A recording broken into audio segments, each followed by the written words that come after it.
భగవతే వాసుదేవాయ. ముఖం కరోతి వాచాలం పంగుం లంఘయతే గిరిం యత్కృపాతమహం వందే శ్రీగురుం దీనతారిణం పరమానందమాధవం శ్రీచైతన్య ఈశ్వరం. నమో విష్ణుపాదాయ కృష్ణప్రేష్టాయ భూతలే శ్రీమతి జయపతక స్వామీతి నామినే నమాచార్య పదాయ నితాయ కృపాప్రదాయిని గౌరకథదామదయ నగర గ్రామతారిణి. నమో విష్ణుపాదాయ కృష్ణప్రేష్టాయ భూతలే శ్రీమతి భక్తి వేదాంత స్వామీతి నామినే నమస్తే సారస్వతి దేవి గౌరవాణి ప్రచారిణి నిర్విశేష శూన్యవాది పాశ్చాత్య దేశధారిణి. హరే కృష్ణ. శ్రీ రాధే రాధే రాధే రాధే. నారాయణ నమస్కారం.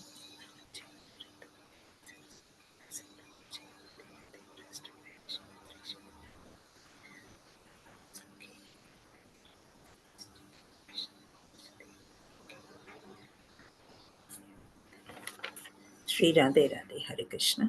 సో మనము 108 శ్లోకాలు నేర్చుకుందాము, డిస్కస్ చేద్దాము అని నేర్చుకున్నాము ఈ ప్రోగ్రాంలో.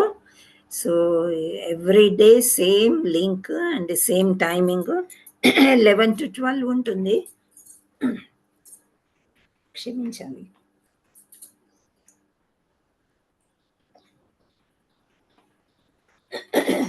సో ఎప్పుడైనా లింక్ సరిగ్గా రాలేదు అంటే కనుక సేమ్ లింక్లో మీరు జాయిన్ అవ్వచ్చు. అండ్ ప్రతి ఒక్కరు కూడా ఇంకా మిగతా వాళ్ళని జాయిన్ చేయడానికి ప్రయత్నం చేయండి. మనం శ్లోకాలు మనకు వచ్చినా సరే ఒకసారి రివిజన్ లాగా ఉంటుంది. సో అందరూ కూడా రావాలని నా యొక్క మనవి. అండ్ మనం ఫస్ట్ ఒక శ్లోకం నేర్చుకున్నాము. ఏమైనా చెప్పగలరా? అంటే మొత్తం శ్లోకం అడగట్లే, స్టార్టింగ్ ఏంటి? హరే కృష్ణ. హరే కృష్ణ. ఎవరైనా చెప్పండి. హిరణ్య చెప్పండి అమ్మా. ఫస్ట్ శ్లోకం. మొదటి అధ్యాయంలో మొదటి శ్లోకము. ధృతరాష్ట్ర ఉవాచ ధర్మక్షేత్రే కురుక్షేత్రే సమావేత యూసవ మమాక పాండవైచైవ కిమా కుర్వత సంజయ. హరే కృష్ణ. హరే కృష్ణ. థ్యాంక్ యూ అమ్మ.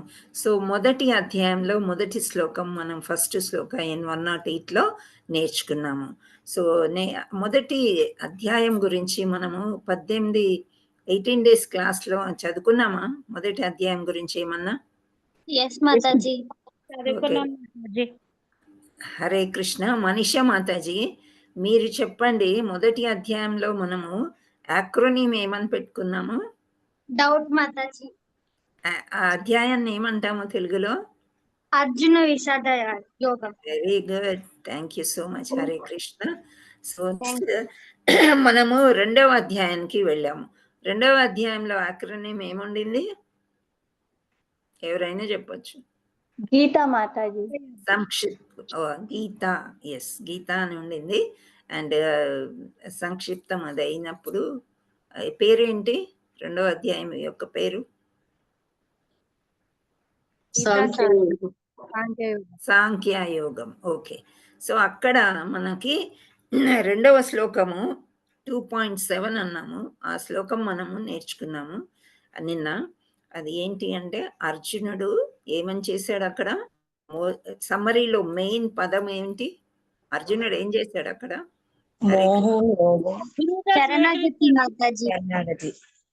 దేవి మాతాజీ మీరేమో చెప్పబోయారు. పి దేవి. మోహన్ లోభం అది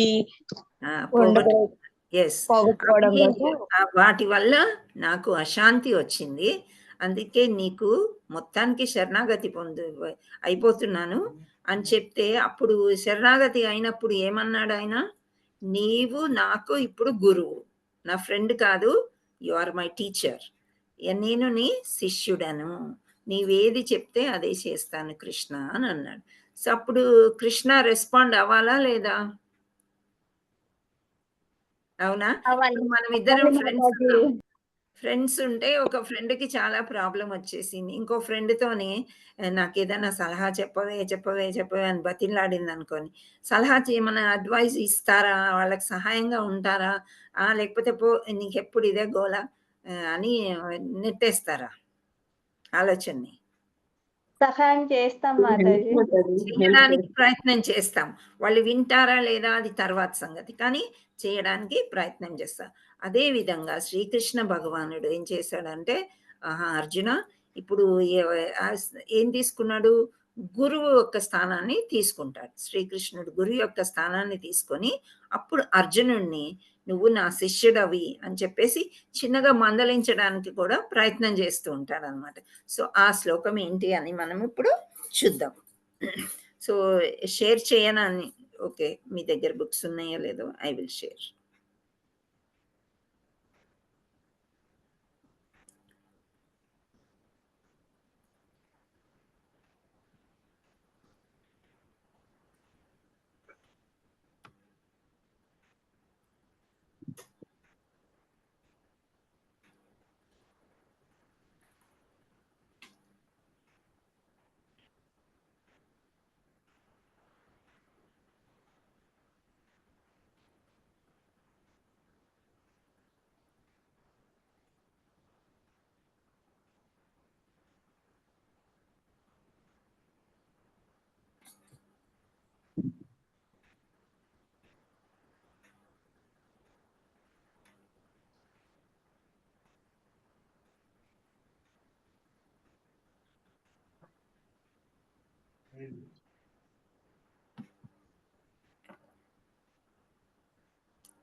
హరే కృష్ణ. ఇదేమో 2.11. సో నేను చదువుతాను, మీరు వినండి. శ్రీ భగవానువాచ అశోచానన్యశోచస్త్వం ప్రజ్ఞావాదాంస భాషసే గతాసూన గతాసూంచ నాను శోచంతి పండితాః. సో ఇక్కడ అనువాదంలో ఏముందంటే, దేవాది దేవుడైన శ్రీకృష్ణ భగవానుడు పలికెను, ప్రజ్ఞను గూడిన పలుకులను పలుకుచూనే నీవు దుఃఖింపదగని విషయమును గూర్చి దుఃఖించుచున్నావు. జీవించి ఉన్న వారిని గూర్చి గాని మరణించిన వారిని గూర్చి గాని పండితులైన వారు శోకింపరు. ఇది ఒక అనువాదం. సో ఇప్పుడు నేను శ్లోకం చెప్తాను, ఒక్కసారి మనం అందరం మళ్ళీ చదువుదాం. ఓకే, నేను చెప్పిన తర్వాత మీరు రిపీట్ చేయండి. హరే కృష్ణ. అశోచానన్య అశోచనీయ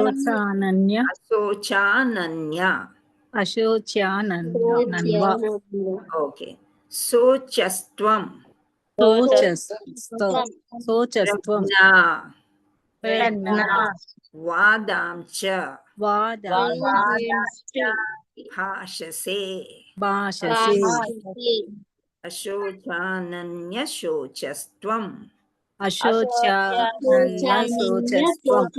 ప్రజ్ఞా వాదాంచ భాషసే అశోచానన్యశోచస్త్వం ప్రజ్ఞావాదాంస భాషసే అశోచానన్యశోచస్త్వం ప్రజ్ఞావాదాంస భాషసే. ఓకే. గతాసూన గతాసూంచ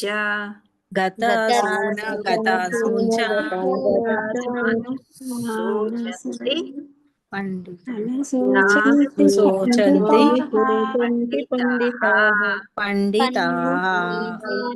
మళ్ళీ చెప్తాను. గతాసూన గతాసూంచ నాను శోచంతి గతాసూన గతాసూంచ నాను శోచంతి పండితాః.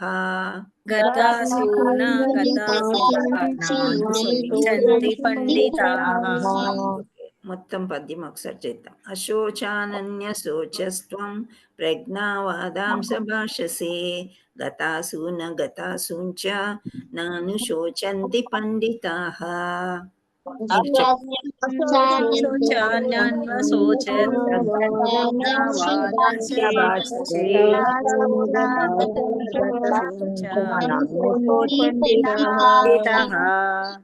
ఓకే, ఇప్పుడు అనువాదం శ్రీదేవి మాతాజీ ఇందాక హ్యాండ్ రైజ్ చేశారు, చదువుతారా Mataji? Actually I have in Kannada Mataji, తెలుగులో ఉన్న వాళ్ళకి చెప్తాను. యాక్చువల్లీ సెకండ్ శ్లోక కార్పణ్య దోష అది ఉంది కదా, అది చదువుదామని అనుకున్నాను. It's okay. Okay. So okay, ఇంకెవరైనా చదువుతారా? మనీషా, శ్రావణి మీరు చదవచ్చు. హరే కృష్ణ మాతాజీ. అనువాదం చదువు.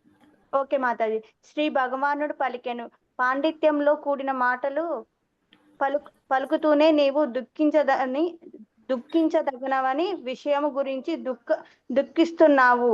వివేకవంతులు జీవించి ఉన్నవారు గురించి గాని మరణించిన వారి గురించి గాని దుఃఖించరు. హిందీ కూడా చదివేదా మాతాజీ? భాష్యము భాష్యమే కదా, మీరు భాష్యమే చదవమన్నాను, చదవండి. Okay Mataji, sorry. భగవానుడు వెంటనే గుర్తిస్తానని స్వీకరించి పరోక్షంగా మూర్ఖుడని పిలుస్తూ శిష్యుడిని మందలిస్తున్నాడు. నీవు పండితునిలాగా మాట్లాడుతున్నావు, కానీ పండితుడు అయిన వాడు అంటే దేహం అంటే ఏమిటో ఆత్మ అంటే ఏమిటో తెలిసిన వాడు. దేహము ప్రాణంతో ఉన్న స్థితికి గాని మరణించిన స్థితికి గాని ఏ స్థితి కొరకు దుఃఖించడని తెలుసుకోవడమే లేదా అని భగవానుడు పలుకుతున్నాడు. తరువాత అధ్యాయములో వివరించబడినట్లు జ్ఞానం అంటే భౌతిక పదార్థము, ఆత్మ, ఈ రెండిటిని నియంత్రించిన వాడిని తెలుసుకోవడం అని అర్థం. రాజకీయాలు లేదా సామాజిక పరిస్థితుల కంటే ధర్మానికి ఎక్కువ ప్రాముఖ్యం ఇవ్వాలని అర్జునుడు వాదించిన భౌతిక పదార్థము ఆత్మ, భగవంతుని గురించి జ్ఞానము ధర్మసూత్ర సముదాయము కంటే ఇంకా ఎక్కువ ముఖ్యమైనది అని తెలుసుకోలేదు. అటువంటి జ్ఞానము లోపించిన కారణంగా తనను గొప్ప పండితునిగా అతడు చెప్పుకోకుండా ఉండవలసింది. గొప్ప పండితులు కాకపోవడం వలననే అతడు దుఃఖింపదగిన విషయము గురించి దుఃఖిస్తున్నాడు. దేహము పుట్టి ఇవాళ రేపో నశించిపోతుంది కనుక అది ఆత్మ ఎంతంగా ముఖ్యమైనది కాదు. ఇది తెలిసిన వాడు నిజంగా పండితుడు. భౌతిక దేహస్థితి ఎట్లా ఉన్నప్పటికీ అది ఆత్మకి దుఃఖ కారణము కాదు. Thank you Mataji. Hare Krishna. Thank you Mataji. మీరు ఏ బుక్ లోంచి చదివారు? వేరే ఉంది కదా మాతాజీ, వేరే బుక్ లోంచి చదివారా? Bhagavad Gita as it is Prabhupada book తీసుకుని చదివితే మనకి స్క్రీన్ కి మ్యాచ్ అవుతుంది. భావం అంతా అదే కరెక్టే, కానీ అలా అనిపించింది. యథాతథమే మాతాజీ, యథాతథమే కానీ కొంచెం అక్కడక్కడ పదాలు మారినాయి. ఎస్, అబిట్స్ లో బుక్ మాతాజీ, కానీ అదే బుక్, కానీ ప్రింట్ అయినప్పుడు ఒక్కొక్కసారి కొంచెం అనువాదం మారుతూ ఉంటుంది. సో ప్రింట్ అవుట్ తీసుకుంటాలేండి మాతాజీ. లే, పర్వాలేదు, ఇట్స్ ఓకే. అర్థమైందో లేదో అందరికి నేను అడిగాను. Okay, you can follow that book. మా ప్రింట్ అవుట్ ఏం అవసరం లేదు. Okay Mataji. Hare Krishna. Thank you. Hare Krishna. Thank you so much. So మీకేమన్నా అర్థమైందా? హరే కృష్ణ. భగవానుడు వెంటనే గురుస్థానము స్వీకరించడని ఒక పాయింట్ మాతాజీ. ఓకే, ఇంకా హరే కృష్ణ మాతాజీ. రాజకీయ నాయకుల్లా మాతాజీ. హరే కృష్ణ, చెప్పండి. దుఃఖించకూడని విషయాలకు దుఃఖిస్తున్నాము అని శ్రీ భగవానుడు చెప్తున్నాడు అర్జునునికి. Yeah, okay, thank you. So ఇక్కడ కొంచెం ప్రతిపదార్థం చూద్దాం మనము ఏంటి అనేది. ఇక్కడ భగవాను వాచ శ్రీ భగవాను వాచ అంటే మనం ఏమనుకున్నాం, ఇద్దరు ఫ్రెండ్స్ మాట్లాడుకుంటున్నారు. ఓకేనా? మాట్లాడుకుంటున్నప్పుడు ఒక ఫ్రెండ్ సడన్ గా సరెండర్ అయిపోయాడు. అంటే ఏమైపోయాడు? శరణాగతి పొందాడు అనమాట. నీవే భగవంతుడివి అని నేను అనుకున్నావు, నా గురువు, ఇప్పుడు నువ్వు చెప్పు అన్నారు. అప్పుడు శ్రీ భగవాన్ దేవాది దేవుడు పలికెను. ఏమంటున్నారు అనంటే, శ్రీకృష్ణ భగవానుడు అశోచ్యాన అంటే దుఃఖింపదగని విషయము అంటే అసలు దాంట్లో అంత దుఃఖించాల్సిన అవసరం ఏమీ లేదు. ఎందుచేత దుఃఖింపాల్సిన అవసరం లేదు అని శ్రీకృష్ణుడు చెప్తున్నాడు అంటే, దుర్యోధనులు ఏమేం చేయాలో అది చేశాడు, వద్దనుకున్న పనులన్నీ చేశాడు.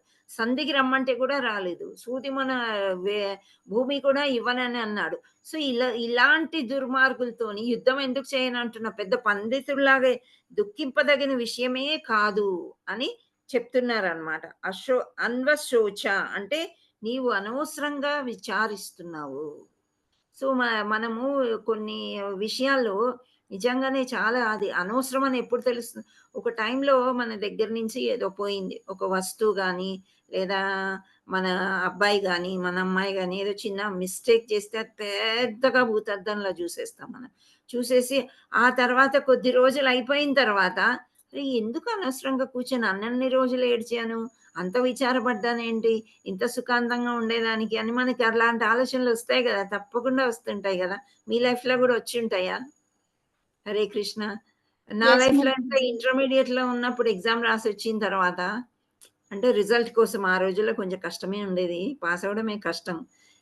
తలగాళ్ళు తడిచిపోయేవి, రాత్రి పూట ఏడ్చి ఏడ్చి ఏడ్చి ఏంటంటే ఫెయిల్ అవుతానేమో అని. ఇంట్లో పెద్ద అమ్మాయిని ఫెయిల్ అయ్యానంటే ఎలాగాని. ఆ తర్వాత సడన్ గా ఒకరు ఇలాగే తెలిసి రిజల్ట్ పేపర్లో రాకముందే గట్టిగా డోర్ కొట్టి మీ అమ్మాయి పాస్ అయింది అని చెప్పారు. ఇంకా అసలు ఎందుకు ఏడ్చాను అనవసరంగా అనేది అప్పుడు అనిపించింది. సో ఇలా అనవసరమైన వాటికి మనం ఏడుస్తుంటాం అనమాట, మనకి తెలియదు. అంటే ఆ రిజల్ట్ ఏంటి అనేది మనకు తెలియకముందే అలా. ఇప్పుడు అర్జునుడు కూడా దుఃఖింపరాని వాటికన్నిటికీ కూడా ఆయన బాగా ఎందుకు దుఃఖిస్తున్నావు అని కృష్ణుడు అంటున్నాడు. నువ్వు ఎందుకు ఇంత విచారిస్తున్నావు, అవసరం లేదు. త్వం అంటే నీవు, ప్రజ్ఞావాదాన్ పాండిత్యంలో కూడిన పలుకులు. అంటే అర్జునుడు చెప్తాడు కదా ఏదో పెద్ద పాండిత్యుల్లాగా, ఇలా చేస్తే ఇలా పాపం తగులుతుంది, నేను వీళ్ళని చంపలేను, నేను ఎదుర్కోలేను, వీళ్ళందరూ కూడా మీ మగవాళ్ళందరూ వెళ్ళిపోతే ఆడవాళ్ళు ఏమైపోవాలి, పిండ ప్రదానం ఎవరు చేయాలి వాళ్ళ పెద్దలకి, వాళ్ళ చనిపోయిన వాళ్ళకి, ఇలా ఏదో వేదాల్లో చదువుకున్నట్టు బాగా తెలిసినట్టు ఒక పండితుడిలాగా ఎందుకు పాండిత్యంలో కూడిన పలుకులను ఎందుకు పలుకుతున్నావు నువ్వు అర్జున అని చిన్నగా మందలిస్తాడనమాట. చ అంటే కూడా, భాషసే అంటే పలుకుతుంటివి, నీవు ఇలా మాట్లాడుతున్నావు. గత అసూన్ మరణించిన వారిని గూర్చి, అగత అసూన్ జీవించి ఉన్న వారిని గూర్చి చ కూడా, నా అనుశోచయంతి శోకింపరు పండిత అని అంటున్నాడు. అంటే నువ్వు పండితుల్లాగా మాట్లాడుతున్నావు కానీ అసలైన పండితులు ఎవరు అని అంటే బ్రతికున్న వాళ్ళ గురించి కానీ చనిపోయిన వాళ్ళ గురించి కానీ ఎక్కువగా శోకింపరు. ఎందుకు అని అంటే మనం 2వ అధ్యాయంలో ఒకటి నేర్చుకున్నాం, మనము ఈ దేహం కాదు, మనం ఏంటి మరి? ఆత్మ. ఓకే, ఆత్మయ. నా యొక్క ఆత్మ పేరు పద్మావతియా లేదా నా దేహం పేరు పద్మావతియా? దేహం పేరు. కరెక్ట్ గా చెప్పారు మీరు. సో ఆత్మకి పేరు ఉంటుందా? ఉండదు. చావు ఉంటుందా? పుట్టుక ఉంటుందా? ఉండదు. ఆత్మ అనేది ఏంటి అని అంటే ఎప్పటికీ ఉండేది అనమాట. సో అది ఒక్క బాడీ, ఒక్క దేహంలో నుండి ఇంకో దేహానికి వెళ్తూనే ఉంటుంది. ఓకే, సో అది మనం తెలుసుకున్నాం కదా. తెలుసుకున్న తర్వాత ఎందుకు ఇలా శోకిస్తున్నావు, ఆ బాడీస్ గురించి, ఆ దేహాల గురించి ఎందుకు ఇంత శోహిస్తున్నావు నువ్వు, అవసరం లేదు అని ఇక్కడ కృష్ణ భగవానుడు ఏం చెప్తున్నాడంటే, పాండిత్యంలో కూడిన పలుకులను పలుకుచూనే నీవు శోకింపదగని విషయం గురించి శోకించుచుంటివి. పెద్ద పండితుల్లాగా నువ్వు మాట్లాడుతున్నావు, నీకు అన్ని తెలిసినట్లే, కానీ అనవసరమైన వాటికి విలపిస్తున్నావు అని చెప్తున్నాడు. పండితులు జీవించి ఉన్న వారిని గూర్చి కానీ మరణించిన వారిని గూర్చి కానీ శోకింపరు. అంటే బాగా తెలుసుకున్నవారు, ఇది ఏంటి అని తెలుసుకున్న వాళ్ళు. సో అదేంటి అనేది శ్రీల ప్రపాదులు వారు ఏం చెప్తున్నారో మనం చూద్దాం. సో భగవంతుడు ఏం చేశాడో ముందు ఫస్ట్ ఈ పద్యం చెప్పగానే అర్జునుడు భగవానుడు గురుస్థానాన్ని తీసేసుకొని శిష్యుడని గ్రహించి పరోక్షంగా మూర్ఖుడని పిలుస్తూ గట్టిగా మందలించాడు. అంటే ఇప్పుడు నువ్వు పండితుడిలాగా చేస్తున్నావు కానీ నువ్వు పండితుడిలాగా బిహేవ్ చేయట్లే, మాటల పలుకులు అలా వస్తున్నాయి, బట్ నువ్వు పండితుడిలాగా కాదు. పండితుడు అనేవాడు అసలు శోకింపడు ఈ విషయానికి అని చెప్తూనే చిన్నగా మందలిస్తున్నారనమాట కృష్ణ భగవానుడు. నీవు పండితునికి వలె భాషిస్తుంటివి, అంటే మాట్లాడుతున్నావు. నిజమైన పండితుడు అనగా దేహము మరియు ఆత్మను ఎరిగినవాడు దేహపు ఏ స్థితి గూర్చి జీవించి ఉన్నట్టి స్థితి గాని మృత స్థితి గాని. ఇప్పుడు మృత స్థితి, జీవించిన స్థితి. ఫర్ ఎగ్జాంపుల్ ఇప్పుడు ఒక డెడ్ బాడీ ఉన్నది, అంటే ఒక ప్రాణం లేని జీవము మన ఇంట్లో ఉంది, జరిగిపోయింది అలా. సో ఇప్పుడు ఎవరైనా ఫోన్ చేసి ఫలానా వాళ్ళు పోయారు అని చెప్తారు, కానీ దేహం ఉంది కదా అక్కడ. పోయారు అని ఎలా చెప్తున్నారు? ఏ విధంగా చెప్తున్నారు? అందులో నుంచి భగవంతుడు ఆత్మ వెళ్ళిపోయింది. ఆత్మ అంటే ప్రాణం, జీవం లేదు లేదు కాబట్టి. ఈ మధ్యలో ఒకసారి ఏమైందంటే మా అత్తయ్య కూతురు ఫోన్ చేసి నాన్న ఇక లేరు అని చెప్పింది. సో అప్పుడు ఏంటి అంటే అక్కడే ఉంది బాడీ, కానీ నాన్న ఇక లేరు అంటే ఆత్మ లేదు అని అని చెప్పడం అన్నమాట. సో ఆత్మ సంబంధం అంటే పండితులు ఏమనుకుంటారంటే దేహంలో ఉన్నా కానీ ఆత్మ, దేహంలో లేకున్నా కానీ వాళ్ళు శోకించరు, అంటే దుఃఖించరు అని కృష్ణ భగవంతుడు చెప్తున్నాడు. ఏ స్థితి గూర్చి జీవించి ఉన్న స్థితి గాని మృత స్థితి గాని శోకింపని నీవు ఎరుగవు అని భగవానుడు తర్వాతి అధ్యాయంలో వివరించబడినట్లుగా భౌతిక పదార్థము, ఆధ్యాత్మిక పదార్థము ఈ రెండింటిని నియంత్రించు వానిని గూర్చి ఎరుగుటయే జ్ఞానము. సో మనకి దేహం ఒకటి, ఆత్మ రెండు ఉన్నాయి. ఈ రెండిటి మధ్యలో ఏమున్నాయి? ఆత్మ చుట్టూ ఏముంది? విద్యాహంకారము, మనస్సు, బుద్ధి, ఈ మూడు ఉంటాయి. మాయ కాదు, మాయ ఇంద్రియాలకి సంబంధించింది అనమాట. సో మనకి ఆత్మ చుట్టూ కూడా సూక్ష్మ శరీరం అంటారు దాన్ని. ఏమేమి ఉంటాయి? మనస్సు, బుద్ధి, అహంకారం. దాన్ని చుట్టేసి మన దేహం ఉంటది, స్థూల శరీరం. ఇది మనము 18 days క్లాస్ లో మనం చదువుకున్నాము. ఇప్పుడు జస్ట్ ఇలా కృష్ణుడు చెప్తున్నాడు అనమాట. సో ఇక్కడ ఈ శోకింపని నీవు ఎరుగు అని తర్వాతి అధ్యాయంలో వివరించబడినట్లుగా భౌతిక పదార్థము అంటే మన దేహము, ఆధ్యాత్మికం అంటే జీవ పదార్థం, ఈ రెండింటిని నియంత్రించు వానిని గూర్చి తెలుసుకోవడమే మన యొక్క జ్ఞానము. పండితుడిలాగా మాట్లాడుతున్నావు కానీ నీకు అసలు జ్ఞానమే లేదు అర్జున. జ్ఞానం అంటే ఏంటి? దీన్ని నియంత్రించేవారు అంటే ఎవరు మనల్ని పుట్టిస్తున్నారు? ఎట్లా పుట్టినవాడు గిట్టక తప్పడు అని చెప్తారు కదా.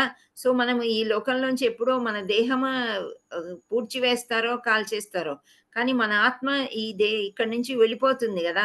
ఇవన్నీ ఎవరు నియంత్రిస్తున్నారు? ఇప్పుడు నా స్క్రీన్ లో కొన్ని మొక్కలు చూస్తున్నారు, ఆ మొక్కల మీద కొన్ని నీటి చుక్కలు చూస్తున్నారు. ఇదేదో కొంచెం అందంగా బాగుంది కదా మా ఇంట్లో కిటికీలు తలుపులు కంటే అని పెట్టుకున్నాను. సో ఇదంతా కూడా ఎవరు నియంత్రిస్తున్నారు? మన దేహాన్ని కూడా. ఇప్పుడు మనం చెయ్యి ఎత్తాలంటే నేను అనుకుని నేనేదో యాక్షన్ చేస్తున్నాను, కానీ అది భగవంతుడి కృప కూడా ఉండాలి. ఇక్కడ ఉదాహరణ ఎక్కువ మా శిక్షా గురువులు ఏమిస్తారంటే, ఒక పక్షపాతం వచ్చిన రోగి చెయ్యి ఎత్తాలనుకున్నా ఎత్తలేడు, కాలు ఎత్తాలనుకున్నా ఎత్తలేడు, ప్రాపర్గా ఉండాలన్నా అంటే భగవంతుడి కృప ఉంది. నేనే చేస్తున్నాను అని అనుకోవడం కాదు, ఒక నియంత్రించే వాళ్ళు ఉన్నారు. ఆయన ఎవరు అంటే భగవానుడు. అలాంటి జ్ఞానం సంపాదించుకొని పండితుడిలాగా ఉండాలి, కానీ ఇలా ఎందుకు శోకిస్తున్నావు అని చెప్పి శ్రీకృష్ణుడు అర్జునుడితోని అంటున్నారనమాట. సో ఇక్కడ ఆధ్యాత్మిక పదార్థం ఈ రెండింటిని నియంత్రించి వాని గురించి ఎరుగుటయే జ్ఞానము. అర్జునుడు రాజకీయములు లేదా సాంఘిక స్థితుల కంటేను మత ధర్మంకి అధిక ప్రాధాన్యం ఇవ్వవలనని వాదించెను. సో ఇక్కడ రాజకీయాలంటే మనకు అర్థమైంది ఏంటి అంటే, నేను రాజునై ఏం చేస్తా? వీళ్ళందరినీ చంపేసిన తర్వాత నేను రాజ్యం ఎక్కి ఆ సింహాసనం ఎక్కి నేనేం చేసుకోవాలి? నాకు వద్దు అని అంటున్నాడు. అంటే ఏం ఆలోచించాడంటే ఎందుకు ఈ రక్తపాతం అని ఆలోచిస్తున్నాడు అనమాట. సో రాజకీయాలు, సాంఘిక స్థితులు, మత ధర్మాలు అంటే అని అంటే సనాతన ధర్మం అన్నమాట. మనకు కొన్ని ధర్మాలు ఉన్నాయి, అవి వాటికి ప్రాధాన్యత ఇయ్యాలి అని చెప్పి కొంత వాదిచ్చాడు కృష్ణుడితో. నేను చంపలేను, నేను చెయ్యలేను అని కొన్ని రీజన్స్ చెప్పాడు. కానీ భౌతిక పదార్థము, ఆత్మ, భగవంతుని గురించిన జ్ఞానం మత ధార్మిక నియమముల కంటేను ప్రధానమని అతడు ఎరుగకుండెను. సో అప్పుడు అతనికి భగవద్గీత స్టార్ట్ అయినప్పుడు ఆయనకు తెలియదు కదా, వీళ్ళందరూ ఆత్మలు, వీళ్ళందరూ కృష్ణుడి లోపలికి వెళ్ళిపోతారు. అది మనము విశ్వరూపం అప్పుడు మనకు పూర్తిగా తెలిసింది. సో భగవంతుడు అప్పుడు చెప్తాడనమాట, నువ్వు చంపినా చంపకపోయినా నువ్వు నిమిత్త మాత్రుడు నాయన అని చెప్పి. సో ముందు ముందుకి అవి వస్తాయి. ఇక్కడ తెలియదు, అప్పుడు మనకు కూడా తెలియదు. చాలా కాలం వరకు మనకు కూడా మనం ఇప్పుడు కూడా మనకు ఆత్మ అని తెలిసిన తర్వాత కూడా ఈ దేహం కోసమే పోరాడుతూ ఉంటాం కదా, అవునా కదా? అవును అవునా? మాతాజీ. Yes, అవును మాతాజీ. కదా, మర్చిపోతాం. పొద్దున్న క్లాస్లో చెప్పుకుంటాం మనం ఆత్మ అని, ఆ తర్వాత దేహంకి సంబంధించినవే మాట్లాడతాం, దేహం సంబంధించినవే మనము చేస్తూ ఉంటాం. ఓకే, అట్టి జ్ఞానము లోపించుట చేత అతడు తనను తాను గొప్ప పండితుడుగా ప్రదర్శించుకొంచు భాషించి ఉండకూడదు. నిజమునకు అతడు గొప్ప పండితుడు కాకపోవుట చేతనే విచారించదగదని విషయంను గురించి విచారిస్తున్నాడు. దేహం ఒక రోజు పుట్టును, అది నేడో రేపో నశింపక తప్పదు. కనుకనే దేహము ఆత్మ వలె ముఖ్యము కాదు. దీనిని ఎరిగిన వాడే నిజమైన పండితుడు. అట్టి వ్యక్తికి భౌతిక దేహస్థితి ఎలా ఉన్నప్పటికీ అది అతనికి దుఃఖాకారము కాలేదు. సో ఇది ప్రభుపాదుల వారి యొక్క వివరణ భాష్యంలో అన్నమాట. సో ఏం చెప్తున్నారు అని అంటే, భగవంతుడు చెప్పిందే అన్నమాట వివరంగా చెప్తున్నారు. ఏంటి, మనం ఒక ఆత్మ అని తెలుసుకున్నప్పుడు ఒకరి ఇంట్లో దేహాన్ని వదిలేసి, అంటే ఆత్మ దేహాన్ని వదిలేసి వెళ్ళిపోయినప్పుడు అంటే వాళ్ళు మరణించినప్పుడు దుఃఖించాలి. మరి ఇప్పుడు బంధుత్వాల్ని వదులుకోలేం మనం 1-2 రోజులు, కానీ అదే పనిగా దుఃఖించుకొని కొందరు సూసైడ్ కూడా చేసుకుంటారు, కొందరేమో ఇంకో రకంగా ఆలోచించి ఇంకా జీవితమే ఒక వేస్ట్ అనేది మళ్ళీ ఆ తర్వాత కొనసాగించలేము అన్నట్టు. అంటే ఆ బంధం అంత అటాచ్మెంట్ ఉండకూడదు అని మనం ఫస్ట్ శ్లోకాలని మనం చదువుకున్నాం కదా. సో ఆ విధంగా అనేవాడు ఆత్మనే ప్రాముఖ్యత ఇవ్వాలి, కానీ దేహానికి అంత ప్రాముఖ్యత ఇవ్వకూడదు అని శ్రీకృష్ణ భగవానుడు చెప్పిన దాన్ని ప్రభుపాదుల వారు ఇలా వర్ణించారనమాట. సో మళ్ళీ ఒకసారి మనం చూద్దాం. పాండిత్యంతో కూడిన పలుకులను పలుకుచూనే నీవు శోకిస్తున్నావు. పెద్ద పాండిత్యం తెలిసిన వాళ్ళగా, అన్నీ తెలిసిన వాళ్ళలాగా మాట్లాడుతున్నావు, కానీ చాలా దుఃఖపడుతున్నావు. ఎందుకు అని అంటే అది శోకింపదగని విషయము కాదు. రైట్, వాళ్ళు చనిపోతున్నారని నువ్వు బాధపడే అవసరమే లేదు. ఇప్పుడు మన చుట్టూ కూడా ఎంతో మంది ఉంటారు, రోగగ్రస్తులు ఉంటారు, పెద్ద ముసలి వాళ్ళు ఉంటారు. వాళ్ళకి జరగాల్సింది జరిగిపోతుంది, కానీ మనం ఆపలేము. నిన్న కూడా మనం అనుకున్నాం, ఇంటి యజమాని ఏమనుకుంటాడంటే మొత్తం ఫ్యామిలీ నా చేతిలోనే ఉంది, వాళ్ళ ఆరోగ్యం కానీ వాళ్ళ ఆయుష్ కూడా నేను వాళ్ళని బతికించుకోగలను, వాళ్ళని ఇచ్చేయగలను అని అనుకుంటారు. కానీ ఇవన్నీ నియంత్రించేది భగవంతుడు. సో భగవంతుడినే మనం నమ్ముకొని ఉండి ఆయన చెప్పిందే ఈ భగవద్గీతని ప్రాక్టికలీ కొంచెం ఆలోచించాలన్నమాట. సో అది ఇక్కడ. సో విషయమును గూర్చి శోకించు.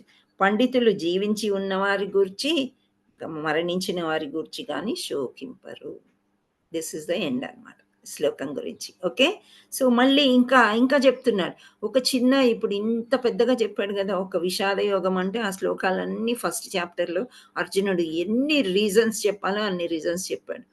ఆ తర్వాత కృష్ణుడు ఇప్పుడు ఇంకోటి చెప్తున్నాడు శ్లోకం 12వ శ్లోకానికి. మీకు అందరికి అర్థమైందా 11వ శ్లోకం? 12 దానికి వెళ్దామా? Yes, Mataji. Okay, thank you all so much. So next shloka Sridevi Mataji మీరు చదువుతారా శ్లోకం? మీరు కన్నడమైనా ఏదైనా ఒకటే కదా? Yes, మాతాజీ. ఒక సెకండ్. చదవగలిగితే చదవండి. ఓకే, లేకపోతే నాగలీలా చదువుతారంట. నెక్స్ట్ ఇస్తాను ఇప్పుడు శ్రీదేవి. నేను చదవనా మాతాజీ? నెక్స్ట్ చదవనా? నెక్స్ట్ చూద్దాం. ఓకే, ఓకే, వాళ్ళకి ఇవ్వండి. ఓకే, నాగలీలా చదవండి. శ్రీ భగవాను వాచ 12వ శ్లోకము. నత్వే వాహం జాతు నాసం నత్వం నేమే జనాధిపాః నచైవ న భవిష్యామః సర్వే వయమతః పరం. Very good. సో ఈమె ఇంతకు ముందే భగవద్గీత అన్ని శ్లోకాలు బాగా నేర్చుకున్నారు, అందుకే ఛాన్స్ ఇచ్చాను అనమాట చదవమని. బాగా చదివారు. Thank you. Hare Krishna. So ఇక్కడ నత్వేవాహం జాతునాసం నత్వం నేమే జనాధిప. ఎవరు జనాధిప? హరే కృష్ణ. శ్రీకృష్ణ భగవానుడు. రాజులు శ్రీకృష్ణ భగవానుడు అక్కడ ఉండే రాజులు. ఓకే, శ్రీకృష్ణ భగవానుడు ఈ శ్లోకాన్ని పలుకుతున్నాడు. సో ఇక్కడ మనం ఒక్కొక్క వర్డ్ చూద్దాము, తర్వాత మనం శ్లోకం నేర్చుకుందాం, ఈజీ అవుతుంది. ఓకే, సో నా అంటే ఎన్నడును, ఏ రోజైనా. తు అంటే కానీ. నత్వే అంటే ఇక్కడ నా తు. ఏవా అంటే నిశ్చయముగా. నెక్స్ట్ అహం అంటే నేను. జాతు ఏ సమయములోనైనా. నత్వేవాహం జాతు నేను ఏ సమయంలోనైనా. నా ఆసం లేకపోలేదు అంటే ఇంకో అర్థం తీసుకున్నట్లయితే ఏ సమయంలో అయినా నేనున్నాను అని అర్జునుడికి శ్రీకృష్ణుడు చెప్తున్నాడు. ఓకే, తర్వాత లేకపోలేదు. ఆసం అంటే లేకపోలేదు. నా అంటే ఉండకపోలేదు. తర్వాత త్వం అంటే నీవు. ఫస్ట్ నేను అని చెప్పుకున్నారు శ్రీకృష్ణుడు, తర్వాత త్వం అంటున్నాడు అంటే నీవు. నీవు అంటే అర్జునుడు. నీవు నా ఉండకపోలేదు అంటే నేను ఉన్నాను, నువ్వు కూడా ఉన్నావు. ఇమే జనాధిప అంటే ఈ రాజులందరూ కూడా. సో ఈ రాజులందరూ కూడా, జనాధిప అంటే జనాన్ని పాలించేవాడు రాజు. సో ఈ రాజులందరూ కూడా నా ఎన్నడు. చ అంటే కూడా. ఏవా అంటే నిశ్చయముగా. నా భవిష్యామ ఉండకపోము అంటే భవిష్యామ అంటే భవిష్యత్తులో. సర్వే వయం మనమందరము. అతః పరం ఇక ముందు. ఇక్కడ భవిష్యత్తు అన్నారు కదా, అందుచేత ఇక ముందు. ఇక్కడ శ్రీకృష్ణుడు ఏం చెప్తున్నాడంటే నేను గాని నీవు గాని ఈ రాజులందరూ గాని నిలిచి ఉండని సమయమేది లేదు. అంటే నేను ఉన్నానని ముందు చెప్పారు, తర్వాత నీవు ఉన్నావు, ఆ తర్వాత ఈ రాజులందరూ ఉన్నారు. సో ఇక ముందు భవిష్యత్తులో కూడా మనం ఎవరము ఉండకపోము. అంటే ఇక ముందు కూడా మనము ఉండొచ్చు, ఉండకపోవచ్చు, కానీ అందరము కలిసి అందరం ఉంటాము అని చెప్తున్నాడు శ్రీకృష్ణుడు. అంటే ఏంటి, ఇంతకు ముందు కూడా నేనున్నాను, నువ్వున్నావు, నేనున్నాను. ఒక ప్రశ్న అడుగుతాడండి అర్జునుడు శ్రీకృష్ణుడిని, భగవద్గీత ఇప్పుడు చెప్తున్నావు కదా, ఇంతకుముందు వాళ్ళకి తెలీదా మరి అని అడుగుతాడు అనమాట. నువ్వు చెప్పే ముందు శ్రీకృష్ణుడు ఏమంటాడు, నేను ఫస్ట్ మనుకు చెప్పాను, సూర్యదేవుడికి, ఆ తర్వాత ఇక్షాకు వంశం దాకా వచ్చి తర్వాత ఆగిపోయింది, అందుకే నీకు మళ్ళీ చెప్తున్నానంటే నువ్వు ఇప్పుడు ఉన్నావు కదా ద్వాపరయుగంలో, అప్పుడే సత్యయుగంలో ఎలా చెప్పావు అని శ్రీకృష్ణుడిని అర్జునుడు అడుగుతాడు. అప్పుడు శ్రీకృష్ణుడు ఏమంటాడు, నేను ఎల్లకాలము అప్పుడు ఉన్నాను, ఇప్పుడు ఉన్నాను, మళ్ళీ ముందుకి భవిష్యత్తులో కూడా నేను ఉంటాను, నువ్వు కూడా ఉంటావు. ఒకటేమంటే నాకు జ్ఞాపకం ఉంది, నాకు తెలుసు అన్ని, ఎందుకంటే నియంత్రకుడు కదా. అర్జునుడికి జ్ఞాపకం లేదు, తెలియదు అనమాట. సో ఈ జన్మలోనే వాళ్ళందరూ తాతలు, తమ్ముళ్ళు, చిన్నాన్నలు, కజిన్స్ ఇవన్నీ అనుకుంటాడు. పూర్వజన్మ గురించి కానీ భవిష్యత్తులో ఏమవుతుంది కానీ అర్జునుడికి తెలియదు. సో మీకు కొంచెం అర్థమైంది అనుకుంటా. ఇప్పుడు శ్లోకం మనం ఈజీగా మనము చదువుకోగలుగుతాం. సో నేను చెప్తాను, మీరు రిపీట్ చేయండి. హరే కృష్ణ. నత్వేవాహం జాతునాసం నత్వం నేమే జనాధిపాః నచైవ న భవిష్యామః సర్వే వయమతః పరం. మళ్ళీ ఒక్కసారి చదువుదాము. నత్వేవాహం జాతునాసం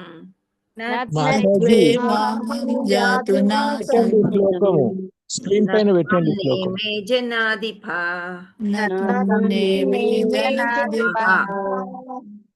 నత్వం నేమే జనాధిపాః నచైవ న భవిష్యామః నా చైవ నా భవిష్యామః సర్వే వయమతః సర్వే వయమతః పరం న చైవ న భవిష్యామః సర్వే వయమతః పరం.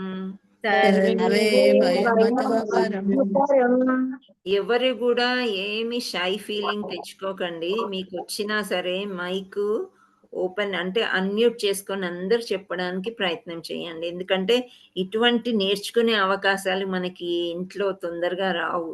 ఈ సమయాన్ని కేటాయిస్తున్నాము, నేర్చుకోండి. వస్తే ఒకసారి రిపీట్ చేయండి. ఓకే, సో ఒక్కసారి మనం మొత్తం శ్లోకం చెప్దాం. నత్వేవాహం జాతునాసం నత్వం నేమే జనాధిపాః నచైవ న భవిష్యామః సర్వే వయతమః పరం. మీరు చెప్పండి.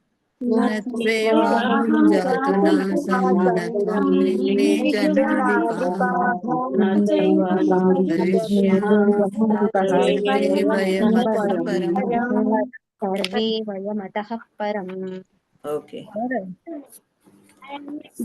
మనం ఇప్పుడు భాష్యం చదువుదాము. నేను కొంచెం షేర్ చేస్తాను. మీరు కొంచెం పెద్దగా ఉంది, ఒక 4 హ్యాండ్ రైజ్ చేసి ఒక్కరి తర్వాత ఒకరు చదివేయండి. ఓకేనా?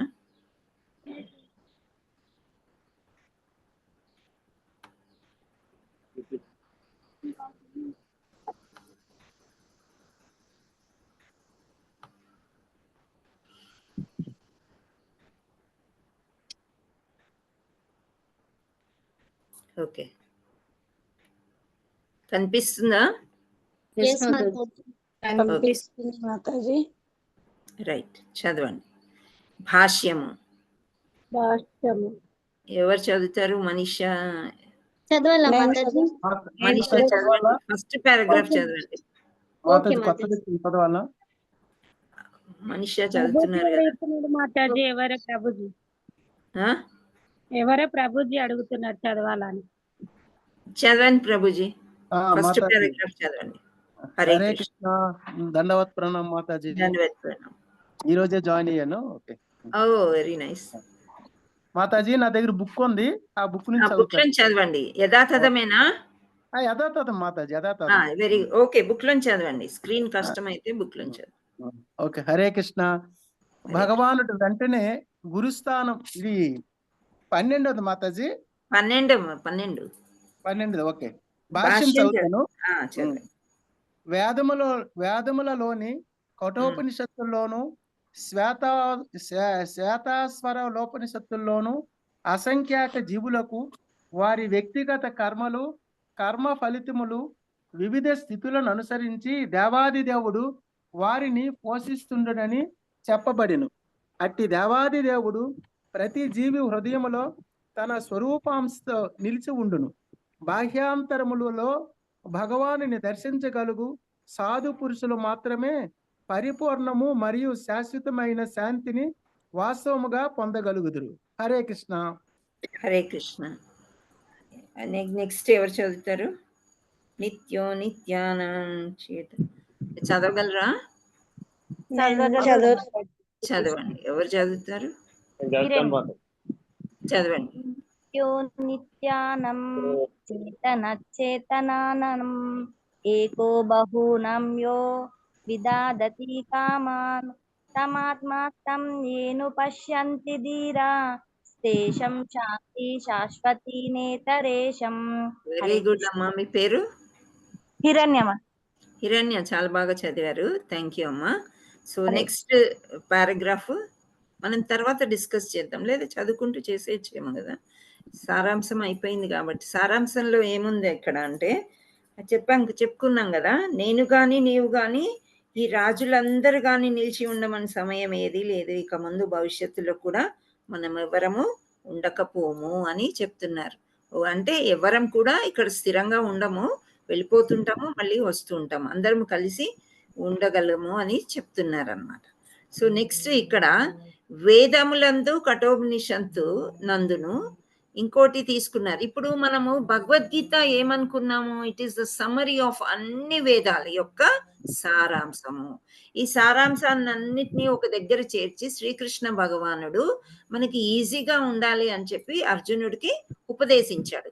అర్జునుడిని మాధ్యమగా తీసుకున్నాడే తప్ప మనకు ఉపదేశిస్తున్నారు అని మనము అనుకోవాలన్నమాట. సో అందుచేత ఇక్కడ ఒక వేదాన్ని ఒక ఏం తీశారు, ఒక ఉదాహరణగా చెప్తున్నారు. వేదములందు కఠోపనిషత్తునందును స్వత రూపనిషత్తునందును అసంఖ్యాకులైన జీవులను వారి వ్యక్తిగతమైన కర్మ ఫలములను అనుసరించి వారి వివిధ స్థితులను అనుసరించి దేవాది దేవుడు వారిని పోషించుచుండునని చెప్పబడి ఉన్నది. దేవాది దేవుడు ప్రతి జీవి హృదయం నందు తన స్వరూపాంతర రూపమును మాత్రమే సంపూర్ణము మరియు శాశ్వతమైన శాంతిని విజయంగా పొందుచున్నారు. వ్యక్తిత్వంను ఇక్కడ మనకేం చెప్తున్నారంటే దేవాది దేవుడే అన్నిటినీ పోషిస్తున్నాడు అని చెప్తున్నారు. ఇంతకుముందు మనం చదివాం కదా. సో వ్యక్తిగతమైన కర్మలను అనుసరి ఒక్కొక్క దేహం ఒక్కొక్క ఆత్మకి ఇచ్చారు, అవునా? సో నీ కర్మ, నువ్వు మంచి పనులు చేస్తున్నావా, నువ్వు చెడు పనులు చేస్తున్నావా, ఆ కర్మానుసారమే మనకి ఇంకొక దేహం అనేది వస్తుంది. సో ఇవన్నీ కూడా బాహ్యాంతరంలో భగవాన్ని దర్శింపగలిగిన సాధు పురుషులు మాత్రమే సంపూర్ణ శాశ్వతమైన శాంతిని విజయముగా పొందుచున్నారు. ఇక్కడ అర్థమవుతుంది అనుకుంటా మీకు అందరికీ కూడా.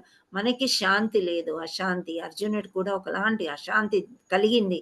ఎందుకు అంటే దేహం గురించి, బాహ్యం గురించి, రాజకీయం గురించి, భౌతికంగానే ఆలోచిస్తారు, కానీ ఆత్మ గురించి ఆలోచించలేనందుకు. కానీ ఇక్కడ బాహ్యాంతరంలో అంటే రెండు విషయాల్లో భగవానుని దర్శింపగలిగిన సాధు పురుషులు మాత్రమే సంపూర్ణ శాశ్వతమైన శాంతిని విజయంగా చూచుచున్నారు అని చెప్తున్నారు.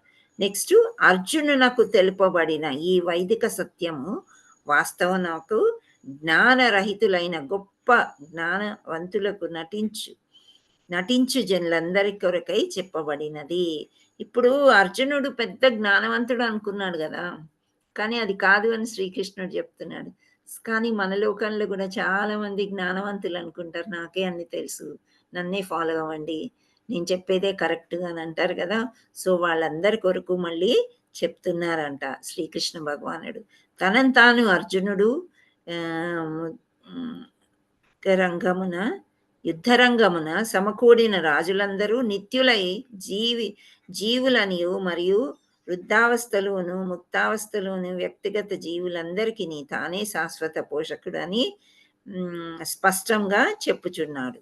సో దేవాది దేవుడే పరమపురుషుడు భగవాను శాశ్వత సహచరుడై అర్జునుడు అక్కడ సమకూడిన రాజులందరినూ శాశ్వతులైన వ్యక్తిగత ఆత్మలు. వారు భూతకాలమున ఏ సమయం నందు వ్యక్తిగత జీవులుగా ఉండకపోలేదు, ఇక ముందు కూడా శాశ్వత వ్యక్తిగత ఆత్మలుగా ఉండకపోరు. అనగా వారి వ్యక్తిత్వం భూతకాలం నందు నిలిచి ఉండెను, భవిష్యత్తు నందు కూడా ఎట్టి అవరోధము లేకుండా నిరంతరం కొనసాగుతుంది. కనుక ఎవరి కొరకు శోకించుటకు ఎట్టి కారణము లేదు. సో ఇక్కడ శ్రీకృష్ణుడు చాలా క్లియర్గా చెప్తున్నాడు, నీ ముందు ఉన్న వాళ్ళందరూ కూడా, నువ్వు కూడా నేను కూడా ఇప్పుడు ఉన్నాము, మళ్ళీ కూడా ఉండే అవసరం ఉంటాము. కానీ ఇప్పుడు వీళ్ళందరూ కూడా శాశ్వతము కాదు, కానీ ఆత్మలు శాశ్వతమని మళ్ళీ మళ్ళీ నొక్కి చెప్తున్నారనమాట. సో ఇక్కడ మీరు చదవండి. ఇప్పుడు ఎవరైనా మోక్షాన్ని ఒక పారాగ్రాఫ్ నేను చదివాను, రెండవది. హరే కృష్ణ. మోక్షాంతరము. ఇప్పుడు మనం మోక్షం అంటున్నామా? మనమందరము మోక్షం పొందాలని ఆరాట పడుతున్నాం కదా. సో నెక్స్ట్ ఎవరు? కొంచెం కనిపించట్లేదు మాతాజీ, ఇటు సైడ్ ది కదా, అది అట్లే ఉంది. సైజ్ తగ్గిస్తేనే అది కనిపిస్తుంది. సైజ్ తగ్గిస్తే మీకు కొంచెం ఇబ్బంది అవుతుందేమో, చూస్తాను. మాతాజీ లెఫ్ట్ సైడ్ ఒక చిన్న లెస్ దాన్ ఇప్పుడు కనిపిస్తుందా? yes Mataji. Okay, left side కూడా మార్కర్ ఏమైనా ఉంటుందా ప్రభుజీ? మీరు ఒక లెస్ దాన్ సింబల్ కనిపిస్తుంది కదా మాతాజీ. ఓకే, అది క్లిక్ చేయండి. ఎక్కడ? అక్కడ కొంచెం కింద కొంచెం కింద లెఫ్ట్ లో ఇదా? అది కొట్టండి. ఓకే. ఇప్పుడు సైజ్ పెంచుకోవచ్చా? లేదు మాతాజీ, అది పేజ్ చూపిస్తుంది. ఆ పేజెస్ క్లోజ్ చేసాము. ఇప్పుడు ఓన్లీ మనకి ఈ వ్యూ కనిపిస్తుంది. ఓకే. ఓకే. ఇప్పుడు ఓకేనా? Yes Mataji. Okay. Okay. Okay. చదవాలా మాతాజీ? చదవండి. ఓకే. మోక్షానంతరము జీవాత్మ మాయాఛదన నుండి బయటపడి నిరాకార బ్రహ్మమునందు లీనమైన తన వ్యక్తిత్వమును కోల్పోవునని పలుకు మాయావద సిద్ధాంతము పరమ ప్రామాణికుడైన శ్రీకృష్ణ భగవానుడు ఇక్కడ సమర్థించుట లేదు. అట్లే జీవుని వ్యక్తిత్వము కేవలము బుద్ధి స్థితి యందు మాత్రమే నిలిచియుండును.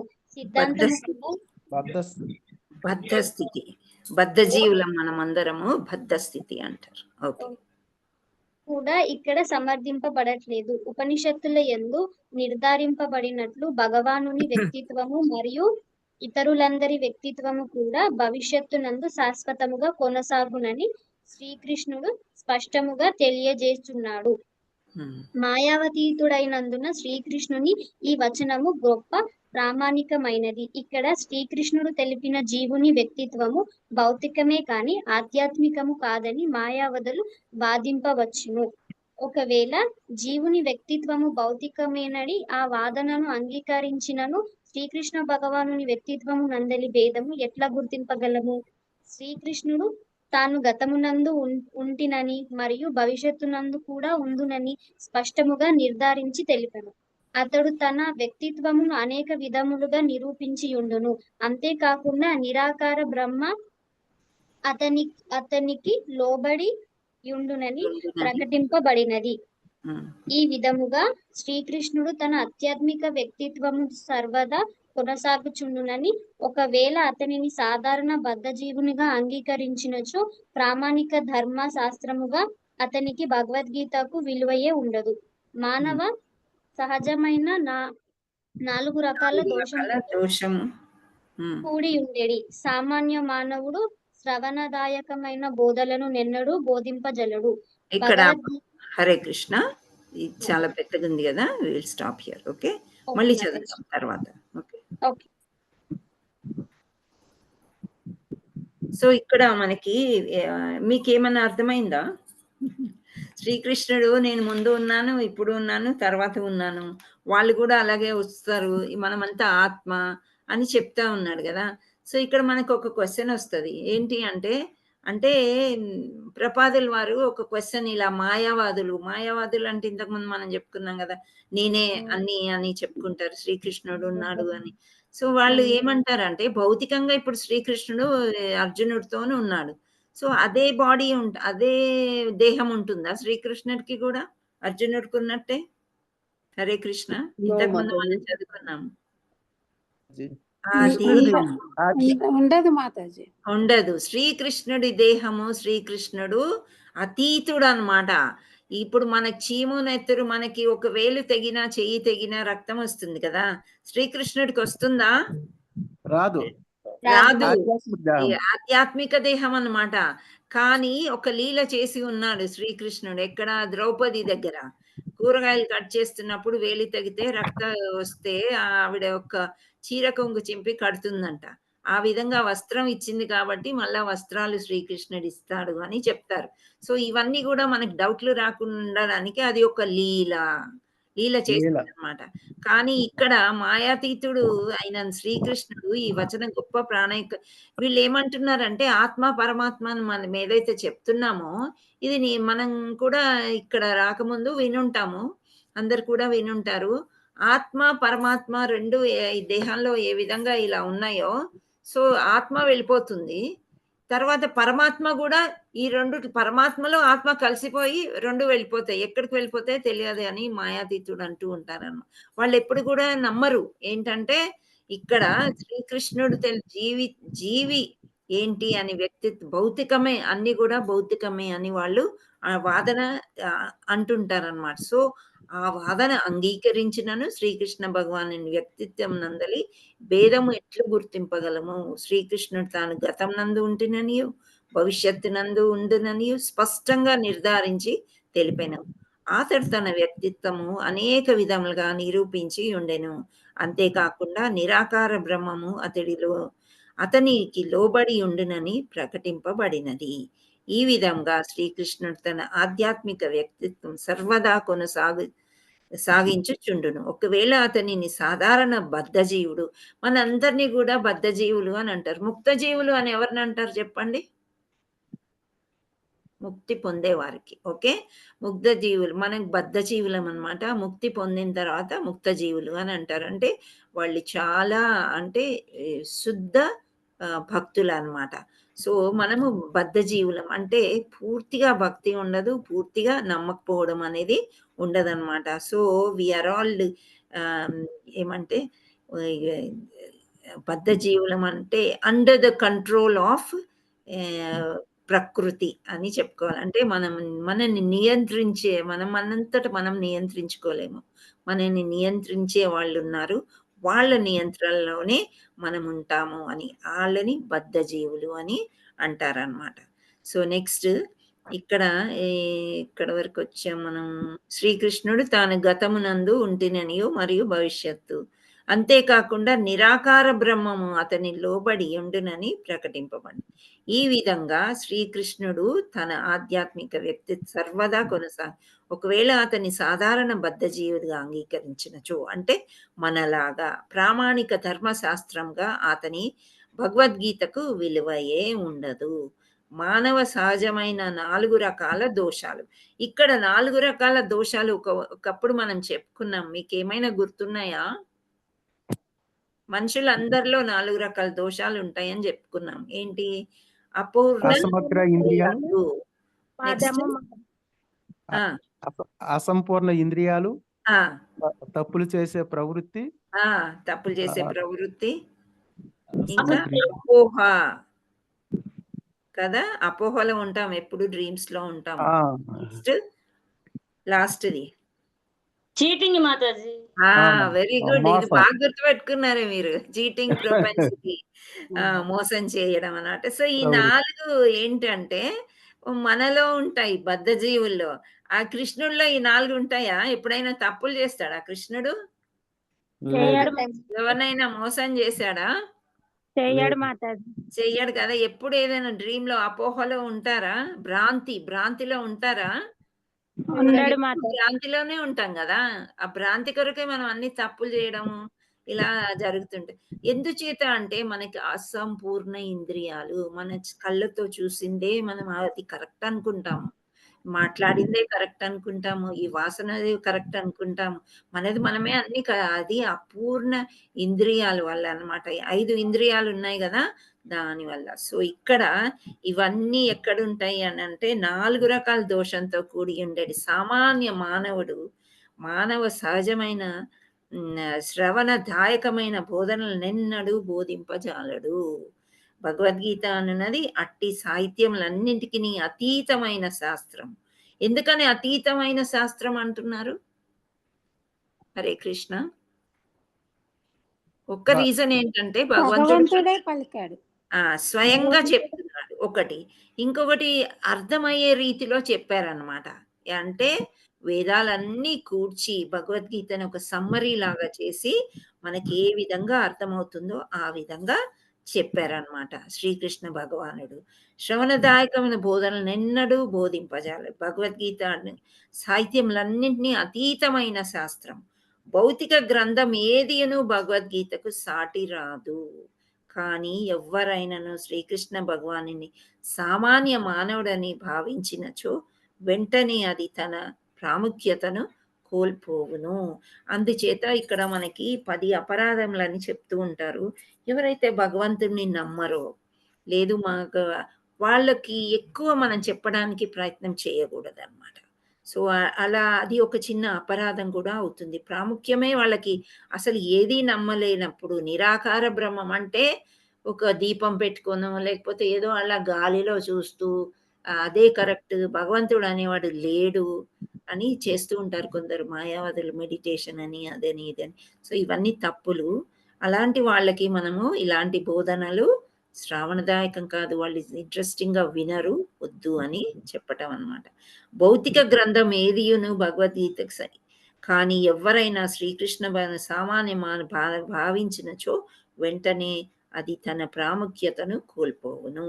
అందుచేత ఏమవుతుందంటే భగవద్గీత ఎవరికైనా ఇచ్చామనుకోండి, అది చదవడం కష్టం అంటారు. మాతాజీ ఇంతకుముందు నేను చదివాను కానీ నాకు ఏమీ అర్థం కాలేదు. సేమ్ థింగ్ నాతో కూడా జరిగిందనమాట. అంటే అప్పుడు భగవంతుడు అనేవాడు మనకి ఎప్పుడు బిజీ లైఫ్ అనమాట.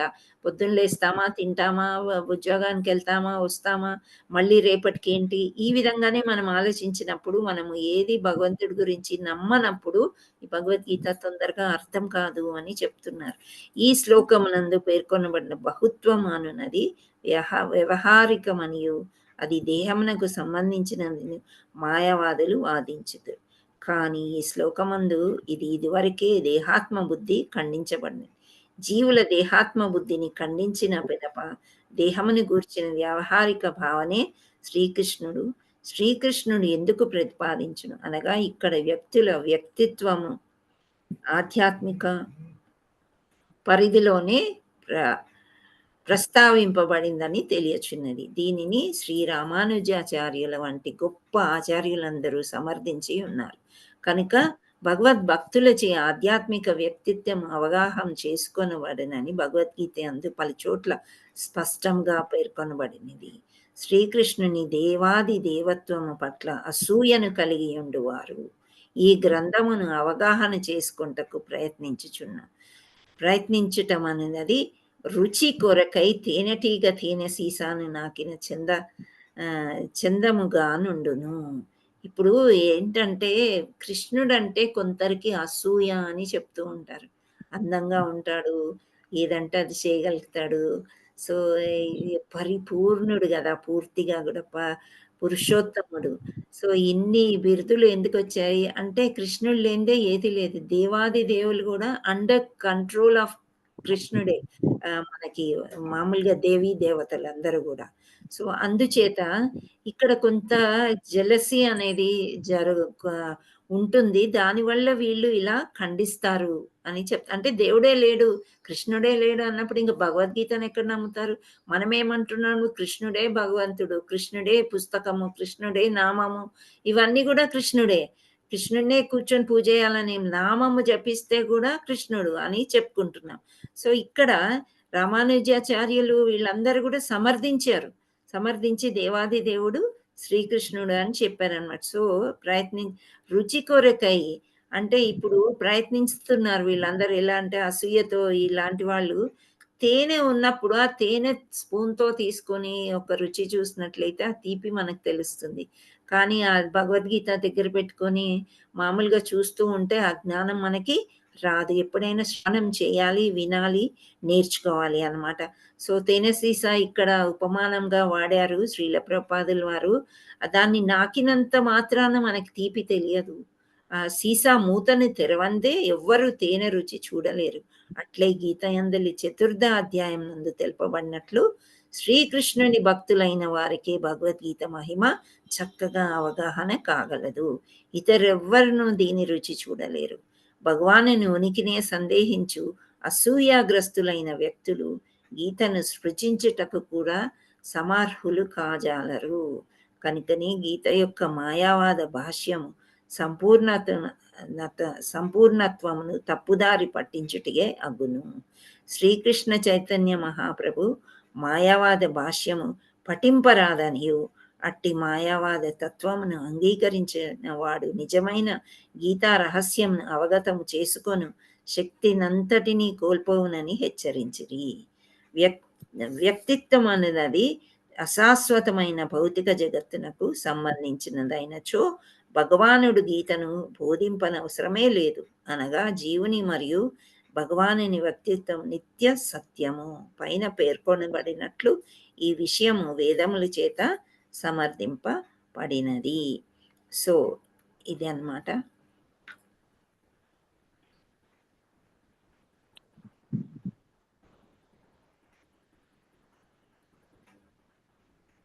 హరే కృష్ణ. అయితే ఇవన్నీ మనం తెలుసుకుంటుంటే ఇంతకుముందు చదివినవి 18 ఐ మీన్ 18 చాప్టర్స్ చదివినప్పుడు, అధ్యాయాలు చదువుకున్నాం అవే అని మనకు అనిపిస్తుంది. కానీ మళ్ళీ ఒకసారి భాష్యమంతా బాగా చదువుకున్నట్లయితే నిజమే ఈ మాయావాదులు అంటే ఎవరు అంటే, మనము భక్తిలోకి వచ్చేటప్పుడు చాలా వరకు ఎంతోమంది మనకి డిస్కరేజ్ చేస్తూ ఉంటారు కదా, అబ్బో వాళ్ళ ఇస్కాన్ చాలా కష్టం, అందులో వెళ్ళకండి అది ఇది అని చెప్తూ ఉంటారు. సో ఈ మాయావాద తత్వం అనేది అసలు నమ్మకూడదు. వాళ్ళకి బోధించినప్పుడు కూడా అది ఒక అపరాధం లాంటిదే. ఒకసారి భగవద్గీతని చక్కగా తీసి చదివి అర్థం చేసుకోవడం రాకపోతే గురువులను ఆశ్రయించాలి. ఎలా అయితే అర్జునుడు శ్రీకృష్ణుని గురువుగా చేసుకుని శిష్యుల్లాగా చేరాడో, ఆ గురువుని ఆశ్రయించినప్పుడు అయితేనే మనకి ఈ భగవద్గీత తత్వం అనేది అర్థమవుతుంది అనేది ఇక్కడ శ్రీల ప్రభుపాదుల వారు మనకి వివరిస్తున్నారనమాట. సో ఇవన్నీ కూడా ఇక్కడ ఈ శక్తినే కోల్పోతుంది అని చెప్తున్నారు. మనం వేరే నమ్మని వాళ్ళకి చెప్పినట్లయితే శక్తిని బలవంతం చేసి నమ్మించడానికి ఎవరం కూడా మనం ప్రయత్నం చేయకూడదు. శ్రీకృష్ణ భగవానుడు దేవాది దేవుడు అని మనం చెప్తున్నాం, కానీ అతనే దేవాది దేవుడు, మీరు వేరే దేవుళ్ళకి పూజ చేయకూడదు, వేరే గుళ్ళకి వెళ్ళకూడదు అలా మనం ఏం చెప్పట్లేదు. ఇస్కాన్ ఎప్పుడు అలా చెప్పదనమాట. దేవాది దేవుడికి పూజిస్తూ కూడా మీరు నమ్మిన మీ పరంపర ఏమైనా వేరే ఉంటే చేసుకోవచ్చు, కానీ నెమ్మదిగా మనకు అర్థమవుతుంది. ఇక్కడ మనం కొన్ని ఉదాహరణలు ఇంతకుముందు చెప్పుకున్నాము. దేవాది దేవుడే దేవుడు అని చెప్పుకోవడానికి హిరణ్యకశిపుడు ఒక ఉదాహరణ చెప్పుకున్నాం కదా. హిరణ్యకశిపుడు ఏం చేశాడు, బ్రహ్మాది దేవుడికి తపస్సు చేశాడు, వరాన్ని పొందాడు. పొందినప్పటికీ అది చాలా డేంజరస్ వరం అయిపోయింది. అంటే ఆయన అమరత్వం కోసం అలా చేశాడు అనమాట. అప్పుడు బ్రహ్మకి ఇతను అడిగేది ఏమని అడిగాడు, ప్రొద్దున కానీ సాయంత్రం కానీ. ఇప్పుడు నరసింహ చతుర్దశి వస్తుంది, మనం ఎన్నిసార్లు చెప్పుకున్నా మనకి తక్కువే. సో పగలు కానీ రాత్రి కానీ, సాయంత్రం కానీ పగలు రాత్రి, తర్వాత భూమి ఆకాశము, అస్త్రాలు శస్త్రాలు వాడకూడకుండా, అండ్ జంతువు కానీ మానవుడు కానీ. సో ఇలా ప్రతి ఒక్క చాయిస్ ఆయన పెట్టుకుంటే బ్రహ్మకు ఒక టైంలో భయం వేసిందంట, ఇలాంటి వరాలు కోరుతున్నాడేంటి. ఘోరమైన తపస్సు చేశాడు. బ్రహ్మ వచ్చాడు, ప్రత్యక్షమయ్యాడు, కోరుకోను ఆయన అంటే ఈ విధంగా కోరుకునేసరికి మా జీవులు, మానవుడు కానీ జంతువు కానీ అని అన్నాడు. జీవులు కానీ వేరే ఉంది కదా పరమాత్ముడు. అప్పుడు బ్రహ్మ మనసులో అనుకున్నాడంట, ఓహో పరమాత్ముడు శ్రీకృష్ణుడి చేతిలో నువ్వు వెళ్ళేది ఉంది, అందుకే ఇట్లాంటివి కోరుకుంటున్నావు. ఏంటి వినాశకాలే విపరీత బుద్ధి అని చెప్తారు కదా, ఆ విధంగా అన్నమాట. సో అలా కోరుకున్నప్పుడు ఏమవుతుంది, ఈ పరిత్రాణాయ సాధునాయ అన్నట్టు వినాశాయ దుష్కృతాయ. ఇక్కడ ప్రహ్లాదుని రక్షించడం కోసం స్తంభంలో నుండి నరసింహుడు వస్తాడనమాట. వచ్చినప్పుడు వచ్చి హిరణ్యకశిపుడిని వధిస్తాడు. సో ఈ స్టోరీ మనం ఎందుకు చెప్పుకున్నామంటే కృష్ణుడు ఉన్నాడు అని చెప్పడానికి, ఎప్పుడు ఇలా వధించడానికి. ఎవరిని, దుర్మార్గుల్ని. సజ్జనుల్ని ఎవరైతే ఎక్కువ బాధిస్తారో అప్పుడు తప్పకుండా భగవంతుడు ప్రత్యక్షం అవుతాడు. అదే ఇప్పుడు మాయావాదికి మనం ఎంత చెప్పు, అప్పుడు కృష్ణుడు ఇలా వచ్చాడు, ఇలా చిటికెన వేలు మీద గోవర్ధనం ఎత్తాడు, చిన్నప్పుడే ఇంతమందిని రక్షించాడు, ఇంద్రుడు అహంకారం అణచివేయాలని ఆ విధంగా చేస్తాడు. మనం ఎన్ని చెప్పినా వాళ్ళు నమ్మకపోతే మనం చెప్పడం వదిలేయాలి. ఒక టైం వస్తుంది, వాళ్ళే కృష్ణుడిని పట్టుకుంటారు, కృష్ణుడు వాళ్ళని పట్టుకుని వాళ్ళకి తెలివి తెప్పిస్తాడనమాట. సో ఇది ఈ రోజు యొక్క ఇక్కడ మనం నేర్చుకున్నది ఏంటంటే, ఫస్ట్ శ్లోకాలో నీవు మహాపండితుడిలాగా ఎందుకు మాట్లాడుతున్నావు, సోకింపరాని వాటికి సోకిస్తున్నావు అని శ్రీకృష్ణుడు చెప్తున్నాడు. రెండవ దాంట్లో స్పష్టంగా చెప్తున్నాడు ఏంటి అంటే, మనము నీవు నేను వాళ్ళు అందరం కూడా ఒకప్పుడు ఉన్నాం, ఆత్మలమే, దేహానికి సంబంధం లేదు అని చెప్పడం జరుగుతుంది అన్నమాట. సో ఇవి మీకేమైనా ప్రశ్నలు ఉన్నాయా చూడండి, 2 శ్లోకాలు ప్రయత్నం చేద్దాం ఆన్సర్ తీయడానికి. హరే కృష్ణ కృష్ణ కృష్ణ హరే హరే, హరే రామ రామ రామ హరే హరే. హరే కృష్ణ ప్రభుజీ అండ్ మాతాజీ. మాతాజీ ఇప్పుడు 108 శ్లోకాలే చెప్తున్నారా? అవును ప్రభుజీ. అంటే 2.7 2.13 కదా మాతాజీ 108 లో. అంటే మాకు ఒక లిస్ట్ ఉన్నది గ్రూప్కి, ఆ లిస్ట్ ఇచ్చారు, ఆ లిస్ట్ ప్రకారం వెళ్తున్నాము. Okay okay Mataji. 2.7 తర్వాత 2.11, 12 ఇచ్చారు ప్రభుజీ. 11-12 ఇచ్చారా? అంతే. ఓకే మాతాజీ. మాతాజీ ఇప్పుడు మన ఇంద్రియాలు అసంపూర్ణం. అవును ఓకే, మనమంతా భౌతిక జగత్తులో ఉన్నాం బద్ధజీవులు. కాబట్టి భౌతిక బద్ధ జీవులం కాబట్టి అసంపూర్ణం. ఏంటది అసంపూర్ణం అని ఎలా చెప్పగలం మాతాజీ? దానికి ఏంటి డెఫినిషన్? అసంపూర్ణం అంటే ఇక్కడ పూర్తిగా సంపూర్ణం కాదు, పూర్ణం కాదు అని అర్థం ప్రభుజీ. ఫర్ ఎగ్జాంపుల్ ఇప్పుడు మనము ఒక ఎడారిలోకి వెళ్తున్నాం, అవునా? ఎడారిలోకి వెళ్ళినప్పుడు అక్కడ నీళ్లు ఉన్నట్టు మనకు కనిపిస్తాయా? లేదు. కనిపిస్తుంది కదా మిరాజ్. అక్కడికి వెళ్ళి చూస్తే నీళ్లు ఉండవు, అవునా? అంటే ఇక్కడ మన కళ్ళు మనకి అసంపూర్ణంగా, ఒక్కోసారి వినికిడి శక్తి ఏ విధంగా ఉంటుందంటే అక్కడ ఏదో పెద్ద చప్పుడు అవుతుంది, ఏదో ఉరిమినట్టు, ఏదో వర్షం పడ్డట్టు, పరిగెత్తి వెళ్ళి చూస్తామా? అక్కడ ఏమీ ఉండదు, అవునా? ఇవి భగవంతుడికి అలా ఉండదు. భగవంతుడికి తెలిసిపోతాయి ముందే, అక్కడ వర్షం పడుతుంది, అక్కడ పడదు, ఇక్కడ నీళ్లు ఉంటాయి, ఇక్కడ నీళ్లు ఉండవు అనేది మన అపోహతోని మనం కొన్ని చేసుకుంటూ ఉంటాం, భ్రాంతిలో ఉంటాం ప్రభు. ఎందుకంటే ఈ అసంపూర్ణ ఇంద్రియాల వల్ల మనము భ్రాంతిలో ఉంటాం ఎప్పుడు కూడా. అది భగవంతుడికి ఉండదు. అసంపూర్ణ ఇది ఒకటి, కళ్ళది ఒక ఎగ్జాంపుల్ ఇది చెప్తూ ఉంటారు సామాన్యంగా. చెవుల వినికిడి కూడా మనం తప్పుగా వింటూ ఉంటాము, అసంపూర్ణంగానే వింటాం. ఇప్పుడు ఏదో ఒకటి విన్నాం భగవంతుడి గురించి, దాన్ని మనం చేంజ్ చేసే అవకాశం ఉందా? మార్చి చెప్పే అవకాశం ఉందా? మనకు లేదు. మనం చెప్పకూడదు, కానీ మనం మార్చి చెప్తూ ఉంటాం ఒక్కోసారి. ఇక్కడ మనం ఇస్కాన్ లో ఏంటంటే ఆ బుక్ లో పర్పోర్ట్లో ఏది ఉందో అదే చెప్పాలి కాబట్టి we are just like postmen అనమాట. అక్కడి నుంచి ఉత్తరాలు తీసుకొచ్చి ఇక్కడ ఎలా ఇస్తామో అలా చెప్తాము. వేరేవి మామూలు సాధారణ ఎగ్జాంపుల్సే కానీ వేరే పెద్దవి ఏవి తీసుకొచ్చి మనం చెప్పమన్నమాట. అంటే విననివి మనం ఏమి ఇక్కడ చెప్పాం. కానీ ఎవరికైనా ఏదైనా స్టోరీ కానీ ఏదైనా చెప్పేటప్పుడు కొన్ని కవరప్ అయిపోతుంటాయి మన లైఫ్లో. మీరు గమనించి ఉండొచ్చు. ఒక చిన్న ఉదాహరణ ఏంటంటే ఒకరు ఎవరో వాంతి చేసుకున్నారంట. ఇది మామూలుగా చెప్తుంటారు, గుర్తొచ్చింది. అయితే అయ్యో ఆ అబ్బాయికి ఏమో అయింది, బస్సులో వెళ్ళేటప్పుడు ఇలా వాంతి చేసుకున్నాడు అని ఒకరు చెప్తే, ఇంకొకరు ఏం చెప్తారు, నల్లగా వాంతి చేసుకున్నాడంట అని చెప్తారంట, కల్పిస్తారనమాట. అర్థమైందా ప్రభు? ఇంకొక మూడో వ్యక్తికి వచ్చేసరికి కాకిలాగా అంత నల్లగా వాంతి చేసుకున్నారని చెప్తుంటారు. ఇలా వెళ్ళి వెళ్ళి వెళ్ళి డాక్టర్ దగ్గరికి వెళ్తే ఇన్ని రకాలుగా చెప్తే డాక్టర్ వైద్యం ఎలా చేస్తారు చెప్పండి? ఓకే, అర్థమైంది కదా? సో ఇలా అసంపూర్ణ ఇంద్రియాల వల్లే ఇలాంటివి వస్తూ ఉంటాయి అన్నమాట. We are not complete. అందుకే బద్ధ జీవులు కండిషన్ సోల్ అని అంటారు. కండిషన్ సోల్ అంటే పప్పెట్స్ అన్నమాట. మనం ఏ విధంగా భగవంతుడు ఆడిస్తే ఆ విధంగానే ఆడాలి. మనకి కొంతే స్వతంత్రం ఉంది, పూర్తిగా స్వతంత్రం లేదు. మన కర్మ ఫలంగా 84 లక్షల యోనిల్లోంచి వచ్చి వచ్చి వచ్చి ఏదో కొంత పుణ్యం చేసుకున్నాం కాబట్టి ఈ విధంగా ఇక్కడికి వచ్చాము. ఈ భగవద్గీత మనం చర్చించుకుంటున్నాం ప్రభు. సత్సంగ్లోకి వచ్చామన్నమాట. లేకపోతే అసలు ఈ అసంపూర్ణ ఇంద్రియాల వల్ల చాలా చాలా మిస్టేక్స్ అనేవి మనం ఎన్నో చేస్తూనే ఉంటాం, మన భ్రాంతిలోనే ఉంటూ ఉంటాము. ఆ తప్పులు చేయడం కాకుండా ఒక తప్పు జరిగిపోయినప్పుడు ఒకరిని తొందరగా చీటింగ్ చేయడానికి కూడా వెనుకాడము, అంటే మోసం చేయడానికి కూడా వెనుకాడ. ఈ బ్యాంకరప్స్ అన్ని ఎందుకు వస్తున్నాయి ప్రభుజీ? మనం ఏదో కొంత డబ్బు ఇలా సేవ్ చే ఒక ఇంట్రెస్ట్ వస్తుంది కదా ఆఫ్టర్ రిటైర్మెంట్ మనకి ఎలా అనేది మనం సామాన్య జీవులు ఆలోచిస్తారు. కానీ అదంతా దోచేసుకొని మోసం చేసి వెళ్ళిపోయిన వాళ్ళ సంగతి, మోసం చేశారు కదా వాళ్ళు. ఇలాంటివన్నీ కూడా బద్ధ జీవుల వల్లే జరుగుతాయి అన్నమాట.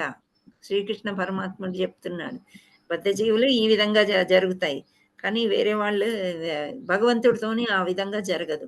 మనకి భగవంతుడు అన్నీ ఇలా ఎందుకు చేస్తున్నాడు, మనకి ఈ కష్టం ఎందుకు వచ్చింది, నేనే కష్టం అంటే ఈ జన్మలో నాకు తెలిసినంత వరకు నేను ఎవ్వరికి ఏ చెడు చేయలేదు అని ప్రతి ఒక్కరు అనుకుంటారు. అది భ్రాంతియా నిజమా ప్రభుజీ? భ్రాంతియే కదా, భ్రాంతి. పూర్వజన్మలో చేసి ఉంటారు కదా. పూర్వజన్మ తప్పులు కూడా ఈ ఆ కర్మ ఫలం ఇప్పుడు అనుభవించాలా లేదా? తప్పదు మనకి, అనుభవించాల్సింది. ఆ భగవంతుడిని తప్పు పట్టుకోవడం అంటే ఇవే అసంపూర్ణ ఇంద్రియాలంటే. అర్థమవుతుంది కదా ప్రభు? ట్రై చేశాను ప్రభు. అర్థమైంది. అలాగే మాతాజీ. అంటే మాకు 108 శ్లోకాలు ఆల్రెడీ నేను విన్నాను. ఒక ప్రభుజీ ఏమన్నారంటే సముద్రం మట్టికి వెళ్ళి చూస్తే అయ్యే చూసుకుంటే కొంతవరకే మనం చూడగలం విజన్, కానీ దేవాది దేవుడు అంటే ఎండ చూడగలం. చాలా కరెక్ట్ ప్రభు. అది సంపూర్ణ ఇంద్రియాలు చెప్పారు. ఓకే మాతాజీ, ఆ 108 శ్లోకాల లిస్ట్ ఒకసారి పెట్టండి మాతాజీ. నేను ఆల్రెడీ గ్రూప్ లో పెట్టాను, మీరు కొత్తగా జాయిన్ అయ్యారు, మళ్ళీ పెడతాను ప్రభుజీ. అలాగే. Thank you so much. Hare Krishna. So ఇంకా ఏమన్నా ఉన్నాయా? హరే కృష్ణ. మీరు భగవద్గీత ఇంట్లో ఉన్నట్లయితే మీకు లిస్ట్ పెట్టాను, మళ్ళీ పెడతాను. ఒక్కసారి రోజు చెక్ చేసుకుని రండి. ఈ 2 శ్లోకాలు ఈరోజు చెప్పుకున్నాము, రేపు కూడా ఇంకో 2 శ్లోకాలు మనము చెప్పుకోవడానికి ప్రయత్నం చేస్తాం. హరే కృష్ణ.